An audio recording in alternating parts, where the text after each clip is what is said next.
Salom do'stlar, sizlar bilan InTravel oilaviy sayohat kanali. Bugungi ajoyib sarguzashtimiz Turkiya poytaxti Anqara shahriga bo'ladi. Bu video davomida sizlarga bizga eng yoqqan 3 ta manzilni ham tavsiya qilamiz. Bizni yo'qotib qo'ymaslik uchun kanalimizga obuna bo'lishni unutmang. Oldinda sizlarni yana ko'plab qiziqarli manzillar kutmoqda. Unda keling, sayohatni boshladik.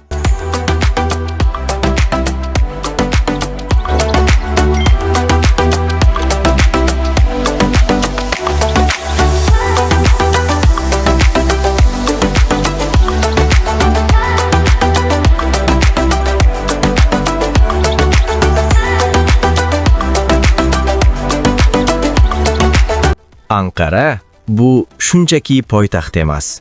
Bu tarix, sokinlik va zamonaviy hayot uyg'unlashgan shahar.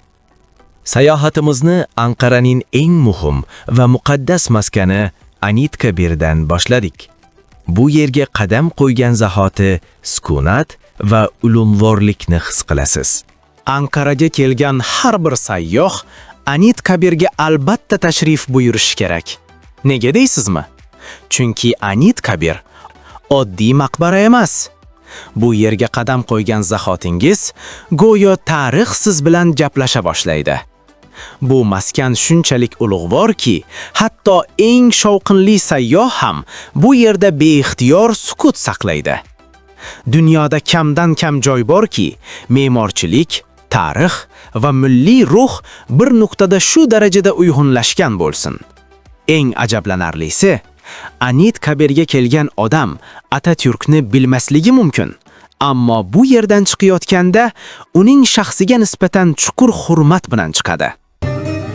Yiğidim aslanım burada yatıyor.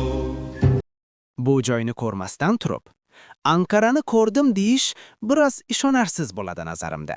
Anqarani yuqoridan tomosha qilmoqchi bo'lsangiz, keyingi manzilimiz aynan siz uchun.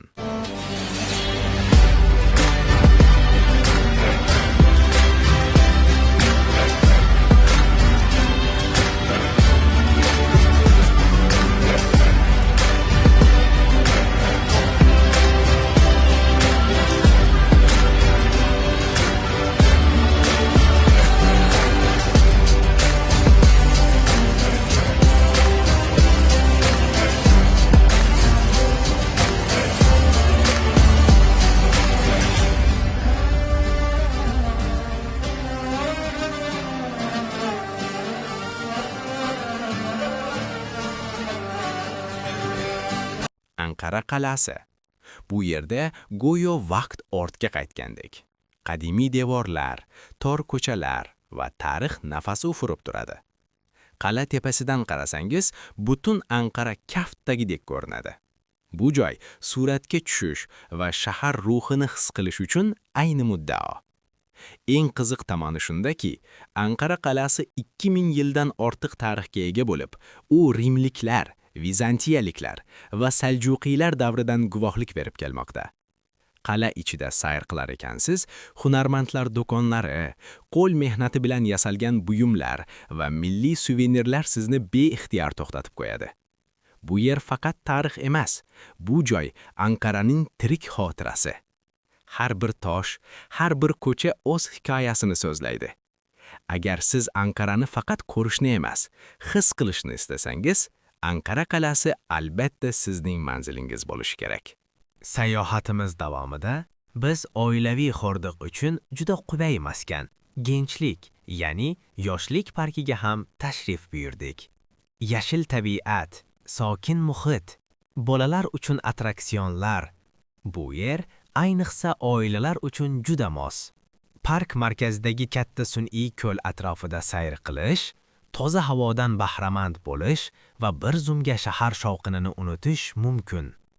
Shu bilan Anqara bo'ylab oilaviy sayohatimiz va tavsiyalarimiz nihoyasiga yetdi. Umid qilamizki, bu sayohat siz uchun ham qiziqarli va foydali bo'ldi. Keyingi manzilimiz esa sizlar uchun yanada qiziqarli bo'ladi degan umiddamiz. Chunki navbatdagi sayohatimiz qadimdan shohlar yurti deb tanilgan Turkiyaning 81 viloyati ichida eng katta viloyatga bo'ladi. Eng qiziq tomoni, buyuk mutafakkir va tasavvuf allomasi Hazrati Jaloliddin Rumiy hazratlarining muborak qabri aynan shu viloyatda joylashgan. Agar siz hozirning o'zida kanalimizga obuna bo'lsangiz, keyingi sayohatimizni birinchilardan bo'lib tomosha qilish imkoniyatiga ega bo'lasiz. Biz bilan birga bo'ling. Yangi manzillarda yana uchrashguncha